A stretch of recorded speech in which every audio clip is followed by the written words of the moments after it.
صوبے سندھ سکھر کے علاقے میں حضرت مولانا تاج محمد صاحب امروٹی رحمت اللہ علیہ بہت بڑے بزرگ اور عالم گزرے ہیں. ان کے زمانے کا واقعہ ہے کہ ایک مسجد کا خادم تھا، مسجد کا جھاڑو دینے والا، صفیں بچھانے والا.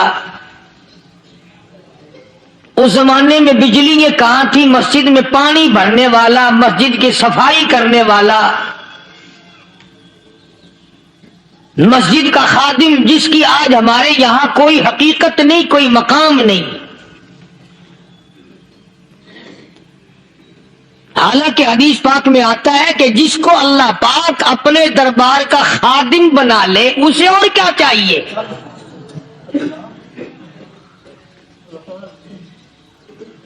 صدر کے ایوان صدر کے جھاڑو دینے والے کو فخر ہے میں ایوان صدر کا خادم ہوں. گورنر ہاؤس کے جھاڑو دینے والے کو فخر ہے میں گورنر ہاؤس کا خادم ہوں. کمشنر کے خادم کو فخر ہے میں کمشنر کا خادم ہوں. اور یہاں کوئی فخر نہیں کہ میں اس حکم الحاکمین کے دربار کا ایلچی ہوں.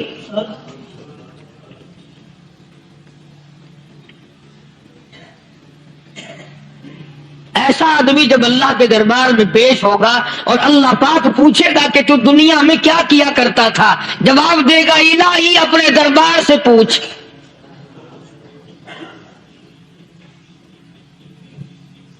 تو مسجد کا خادم تھا، نیک آدمی تھا، لوگوں کو اس کی حقیقت کا پتہ نہ تھا. اللہ والوں کی ایک یہ علامت بھی ہے، ایک یہ نشانی بھی ہے کہ وہ اپنے آپ کو چھپاتے ہیں، وہ لوگوں سے اپنے آپ کو مخفی رکھنا چاہتے ہیں. چنانچہ مسجد میں ایک خادم تھا، سکھر کے علاقے میں ایک مسافر آیا تو خادم نے اس کو روٹی بھی کھلائی، پانی بھی پلایا، خدمت بھی کی. اور عشاء کی نماز کے بعد اس مسافر کو کہنے لگا کہ میں تجھے مسجد میں نہیں رہنے دوں گا. اب وہ مسافر بڑا حیران کہ یار نیک آدمی معلوم ہوتا ہے، مجھے کھانا کھلایا، میری خدمت کی، اب یہ مجھے مسجد سے کیوں نکالتا ہے. اس نے کہا صاحب مسجد میں کسی کو سونے کی اجازت نہیں، میں مسجد میں نہیں رہنے دیتا کسی کو بھی. تو مسافر کہتا ہے کہ اس کے کہنے سے میں نکل تو گیا، دل میں میرے یہ کہ کوئی خاص بات ہے، ورنہ یہ آدمی نہ تو نفرت کرنے والا، نہ تکبر کرنے والا، نہ فخر کرنے والا ہے. کوئی بات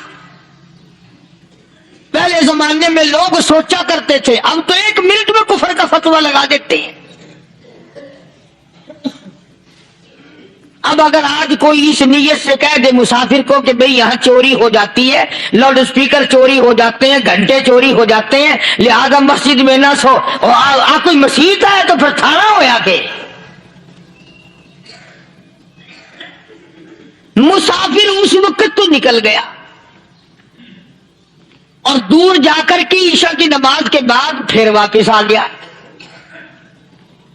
تو مسجد کے خادم نے سارے دروازے بند کر لیے اور دروازہ بند سارے بند کر کے رات کو اللہ اللہ کرنے بیٹھ گیا. مسافر کہتا جب وہ کہتا تھا اللہ ہو اللہ ہو، کہتا اتنی روشنی مسجد میں ہوتی تھی کہ مجھے کڑی اور شتیر نظر آتے تھے.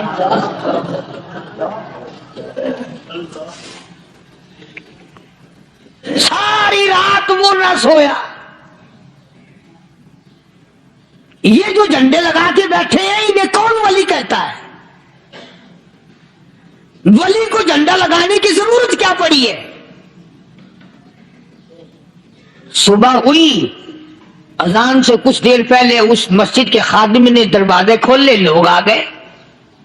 اب اس مسافر نے تو حال دیکھ لیا تھا. صبح کی نماز کے بعد کہنے لگا حضرت جی آپ نے چھپانے کی تو بڑی کوشش کی، پر میں نے پھر بھی دیکھ لیا، میں نے پھر بھی دیکھ لیا، میرے لیے دعا فرماؤ، میرے لیے کوئی دعا فرماؤ.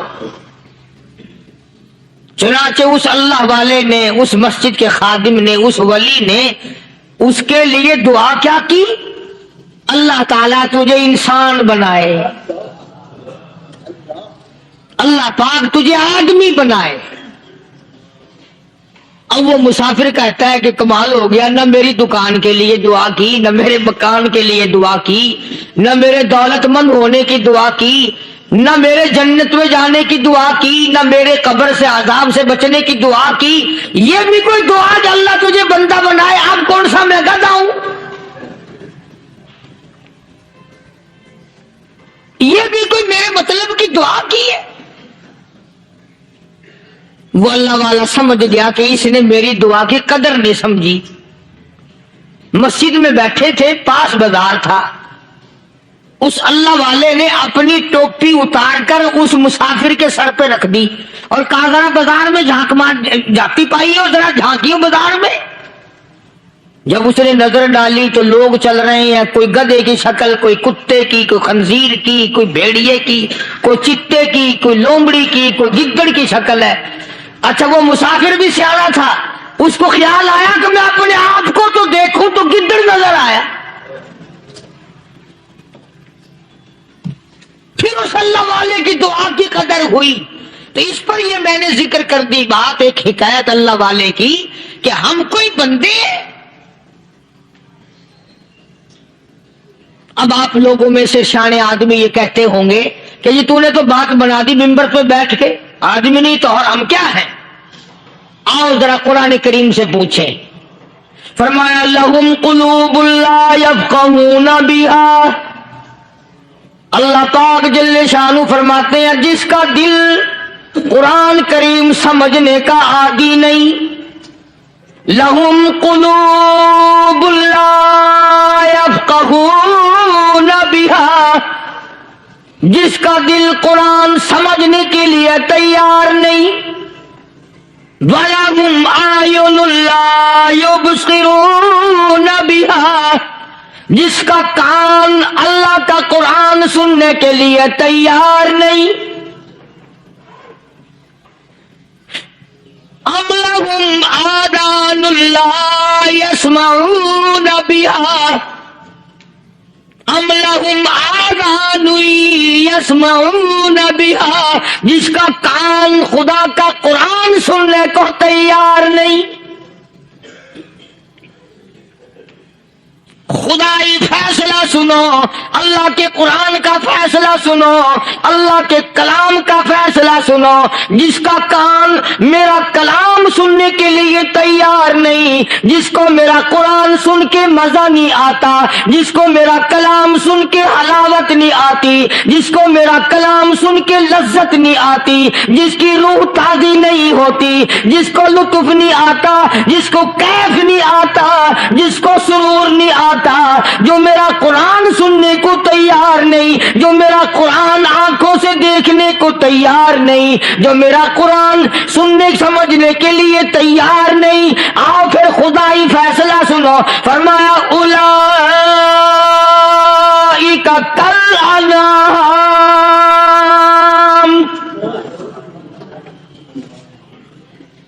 میرا فیصلہ نہیں، کسی پارٹی کا فیصلہ نہیں، کسی فرقے کا نہیں، کسی طبقے کا نہیں، کسی جماعت کا نہیں۔ فرمایا اولئک الانعام،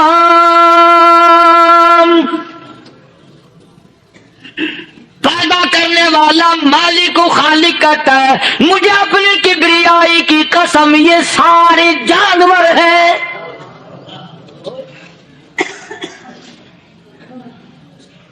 یہ سارے کے سارے جانور ہیں، یہ درندے ہیں جو ایک دوسرے کو چیر پاڑ کر کھاتے ہیں، یہ درندے ہیں جو ایک دوسرے کا خون پیتے ہیں۔ فرمایا بل ہم اضل، جانوروں سے بھی بدتر۔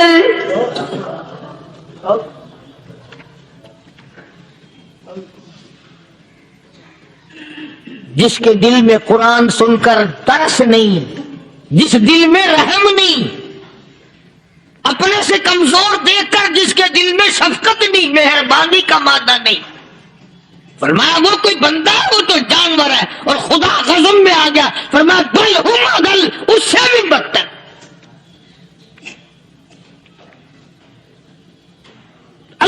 والے جو ہیں وہ ان خصلتوں کو دور کراتے ہیں، اور وہ آدمی کے مزاج اور دل میں سے ایسی چیزیں نکالتے ہیں جو اس کی بربادی کا ذریعہ بنتا ہے۔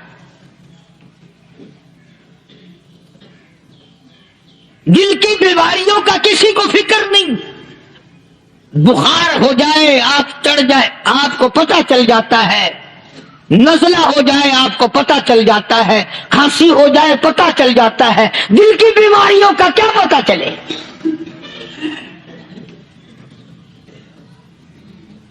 صحابہ کرام رضوان اللہ تعالی علیہم اجمعین کی جماعت کے اللہ پاک کے محبوب حضرت محمد الرسول اللہ صلی اللہ تعالی علیہ وسلم نے دلوں کی صفائی کی۔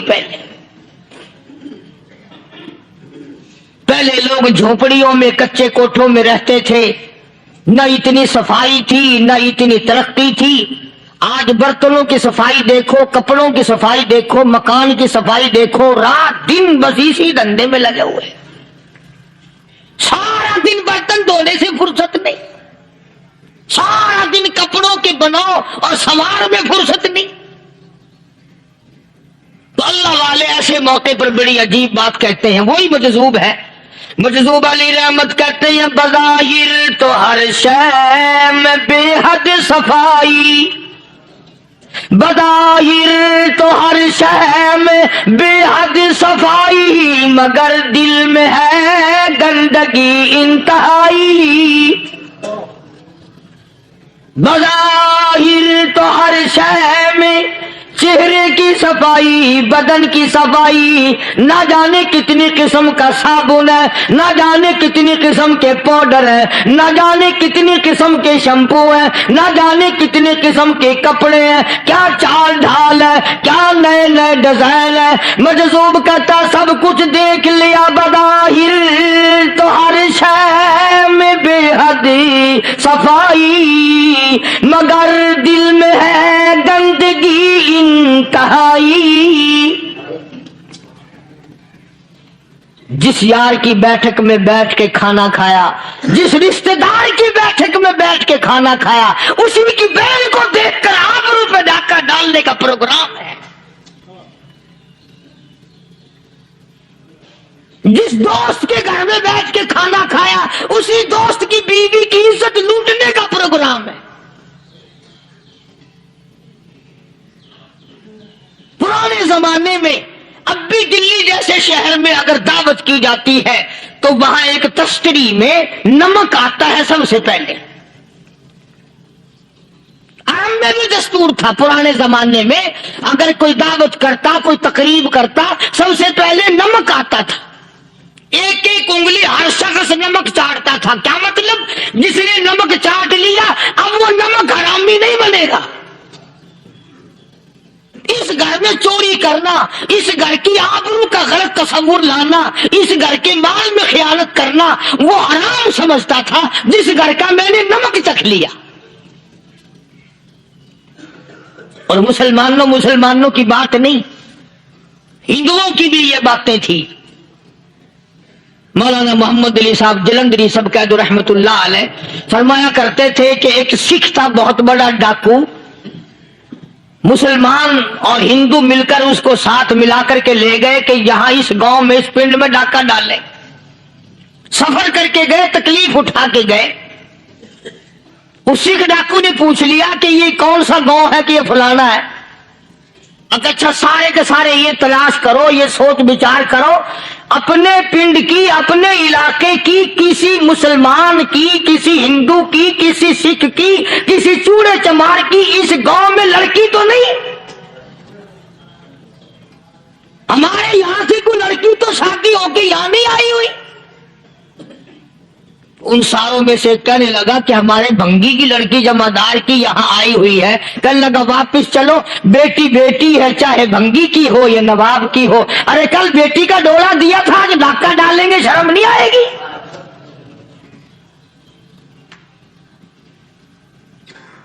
آج وہ تصور کہاں چلے گئے؟ اور ہم سب روتے پھرتے ہیں، سکون نہیں، سکون نہیں، اطمینان نہیں۔ ارے اطمینان آئے گا کیسے؟ ہمارے دل بے ایمان ہے، نیتیں خراب ہے، آئے گا کہاں سے؟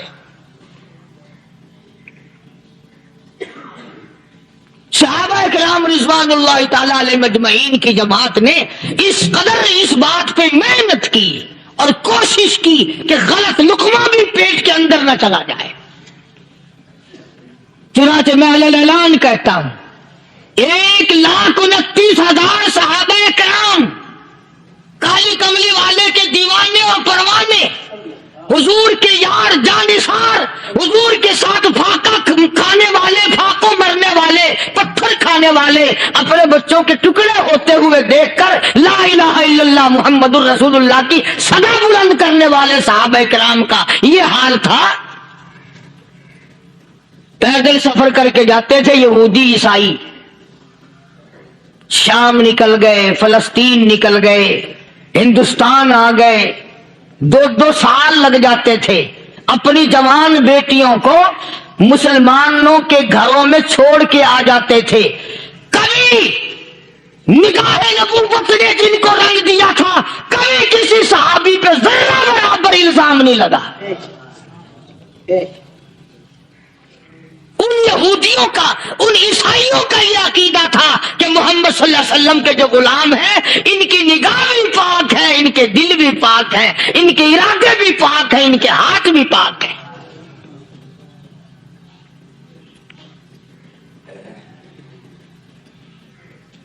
مصر کے گورنر نے، مصر کے جنرل کرنل نے خط لکھا سیدنا فاروق اعظم رضی اللہ تعالی عنہ کی خدمت میں.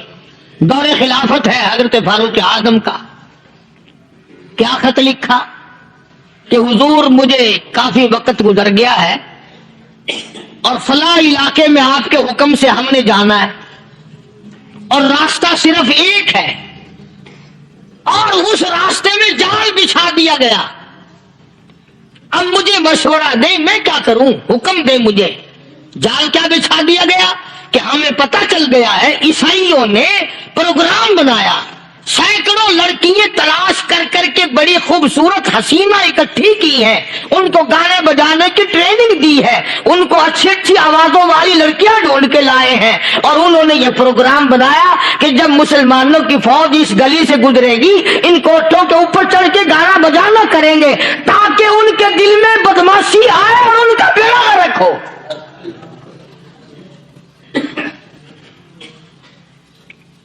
کبھی کافر کا یہ عقیدہ تھا کہ مسلمان کا دل بگڑا تو یہ گیا، اس کی نیت میں خرابی آئی اور یہ تباہ ہوا. جناب فاروق اعظم رضی اللہ تعالیٰ عنہ نے اسے یہ خط نے لکھا کہ تو قرآن پڑھا کر، تو نفل پڑھا کر.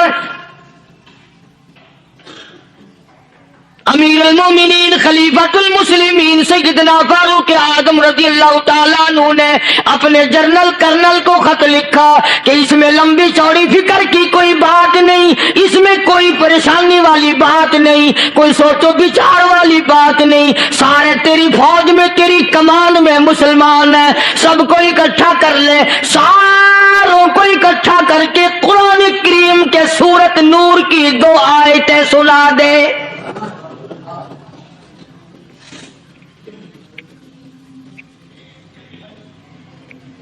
یہ بھی نہیں فرمایا کہ سزا سناؤ، اتنے کوڑے لگیں گے، جو خلاف کرے گا یوں قید ہوگی، یہ کورٹ مارشل کر دیا جائے گا. کچھ نہیں.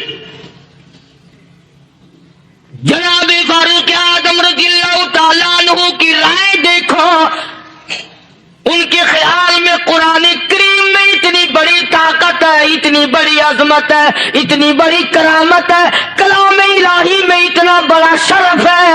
اعلان کر دیا، فرمایا اپنے کرنل کو ساری فوج کو، لشکر کو اکٹھا کر کے قرآن کریم کی فلاں فلاں آیت سنا دے.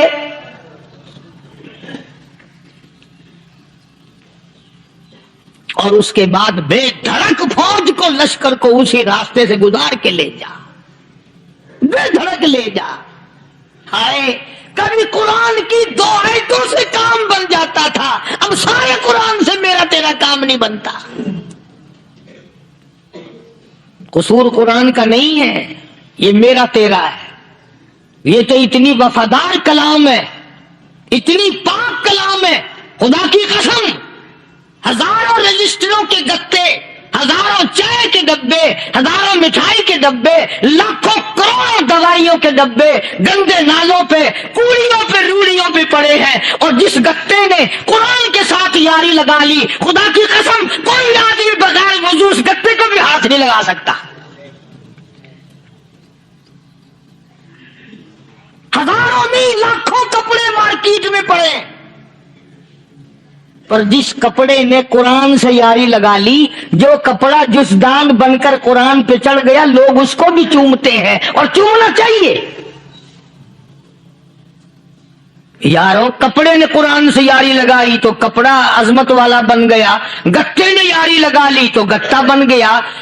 ہزاروں قسم کے کاغذات روزانہ ذلیل ہوتے پھرتے ہیں، جس کاغذ پہ قرآن لکھا گیا وہ عظمت پا گیا، جس سیاہی سے قرآن لکھا گیا وہ سیاہی عظمت والی بن گئی۔ ارے اگر مسلمان قرآن کو اپنے اندر پیدا کر لے، اس کی عظمت کو بسا لے، اس کو اپنا لاہ عمل بنا لے، اس کو اپنے سر پہ رکھ لے، تو کیا یہ بندہ قرآن کے ساتھ وفاداری کرے تو قرآن کیا خیال ہے قرآن بے وفائی کر دے گا؟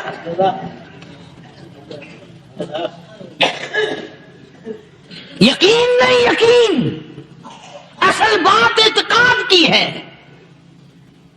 یقین کا تو یہ عالم بنا ہوا کہ اگر کوئی چوری کا معاملہ ہو جائے اور کسی پر شبہ ہو، اگر اسے کہو کہ قرآن اٹھا دے تو دیر نہیں لگائے گا، اور اگر کہے کہ فلانی خانگاہ کا کنڈا مار دیا کہ یہ کام میں نہیں کرتا۔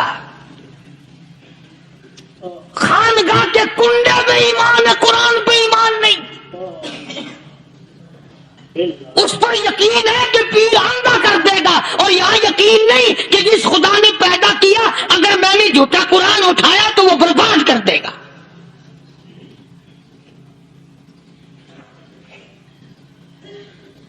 عجیب عجیب لوگ ہیں۔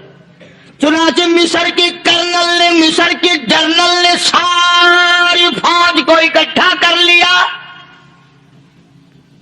اس نے بھی یہ بات تو نہیں کہی کہ فاروق اعظم کو دوبارہ خط لکھتا کہ حضرت یہ تو 2 آیتیں آپ نے لکھی، یہ تو سارا قرآن روز پڑھتے ہیں، پر بنے گا کیا؟ جیسے فاروق اعظم کا یقین تھا، فاروق اعظم کی فوج کے کرنل کا بھی یقین ہے، فاروق اعظم کے فوج کے جنرل کا بھی یقین ہے۔ اس نے ساری فوج کو اکٹھا کیا، لشکر کو جمع کیا، اور اس کے بعد کہنے لگا قل للمؤمنین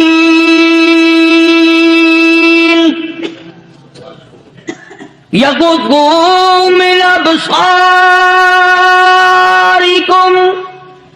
وَيَحْفَظُوا فُرُوجَهُمْ ذَلِكَ أَزْكَىٰ لَهُمْ إِنَّ اللَّهَ خَبِيرٌ بِمَا يَصْنَعُونَ۔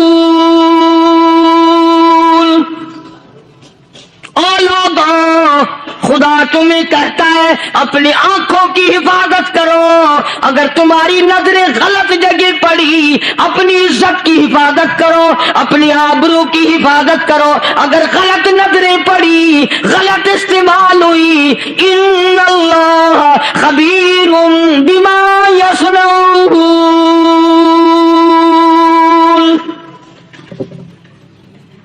اللہ پاک تمہارے ساتھ ساتھ ہے، وہ ہر چیز کو دیکھتا جائے گا، وہ ہر چیز تمہاری دیکھے گا۔ چنانچہ تاریخ شاہد ہے، ابن حشام نے لکھا ہے، ابن خلدون نے لکھا ہے، اور کئی مورخین نے لکھا ہے کہ جب مسلمان جنرل نے، مسلمان کرنل نے اپنی فوج کو قرآن کی 2 آیتیں سنائی اور اس کے بعد حکم دیا چلو، تمام کا تمام لشکر چل رہا ہے، ادھر ڈھول بجا، دھماکے بجے، گانا شروع ہوا، گانا بجانا شروع ہوا، ساری فوج نکل گئی، سارا لشکر چلا گیا۔ لڑکیوں نے دیکھا کہ یہ تو ختم ہو گئے، نیچے آواز دے کے کہنے لگی اور جانے والوں یہ ساری فوج کئی اندھوں کی فوج تو نہیں؟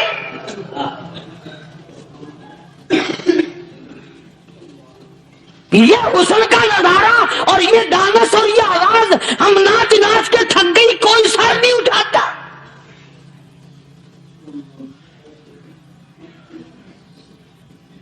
اور آج دیکھ لیں آپ،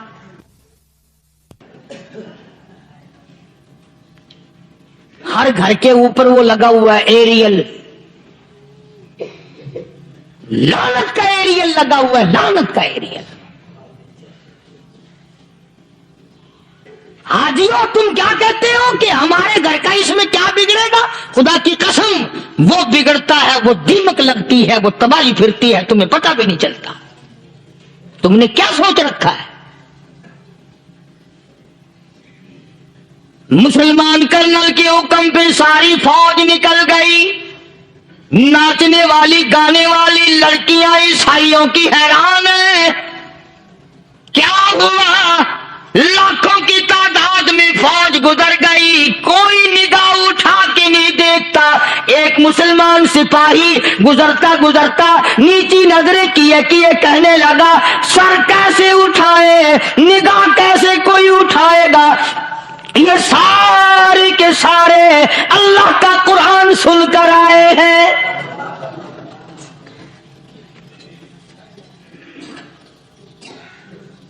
کیسے کوئی نگاہ اٹھائے گا؟ کیسے کوئی سر کو اٹھائے گا؟ یہ سارے کے سارے اللہ کا قرآن سن کر آئے ہیں۔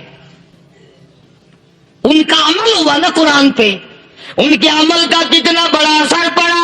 مورخین نے لکھا، ابن حشام لکھتا ہے عیسائی لڑکیوں نے چھلانگیں لگا دی، کوٹھی سے نیچے آ گئی، کہنے لگی عام مسلمانوں وہ قرآن ہمیں بھی سنا کے جاؤ جس میں اتنی اسپرٹ ہے، اتنی طاقت ہے، جو حسن کے نظارے سے روک دے، جو گانے بجانے سے روک دے۔ یہ تو آدمی کے دل کا سکون ہے، نہ گانا سنتے ہو نہ حسن کا نظارہ کرتے ہو، جاتے والے یوں نہ جاؤ، ہمیں بھی وہ قرآن سنا کے جاؤ۔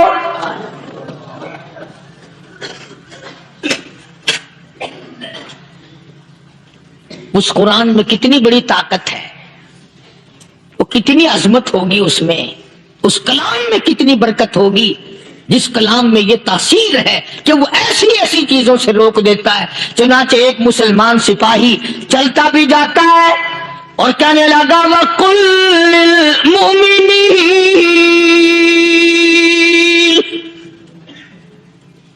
وَقُلْ لِلْمُؤْمِنِينَ،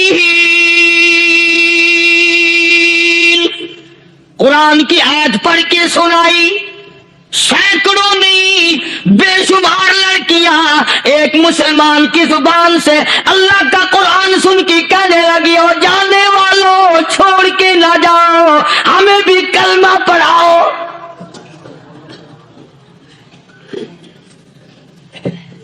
جتنی بھی وہ ناچنے گانے والی تھی تمام کے تمام کلمہ پڑھ کر مسلمان بن گئی، اور مورخین نے لکھا ہے آخری دم تک قرآن کی شیدائی اور دیوانی بن کے گزری ہے۔ پھر وہ لڑکیاں جو رات دن حسن و جمال کا پیکر بنی رہتی تھی، علماء نے لکھا ہے جب موت آئی ایک ایک کے بدن میں کپڑے لباس میں موت آئی تو 50-50 ٹاکی لگی ہوئی تھی۔